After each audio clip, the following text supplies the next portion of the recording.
Rocha Cerqueira vem na 5, Leonardo da Silva na 6, na 7, Maurício Pereira, o Gabriel Souza vem na raia 8. De olho no Felipe Lima, na raia 4, esse motocrossense que tem o melhor tempo 1:01:52, a melhor marca dele, feita no Open de 2006. É a briga para entrar nesses 100 metros peitos, são 4 atletas disputando.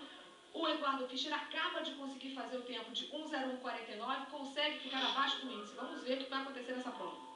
Felipe na raia 5, não sul-americano na... Desculpa, Vanessa. Só para a gente dar uma observada que o Thales Cerqueira não está na raia 5, não está nadando. O Felipe Lima que bateu o recorde sul-americano na prova de 50 peitos. A gente sabe que ele está muito bem aqui.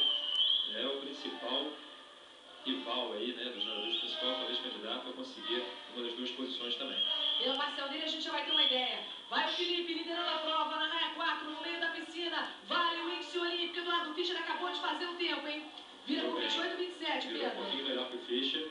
Vamos ver como é que é a volta dele. A gente viu que o Fischer forçou até o final, realmente com muito gás. O Fischer até o final de prova, a gente viu que ele estava muito forte. Agora o Felipe, a gente sabe que ele é um nadador excelente em 100 metros e que agora provou estar em excelente forma também para a velocidade nos 50. Vem para buscar esse tempo, a briga é feia, são 4 atletas buscando essas 2 vagas.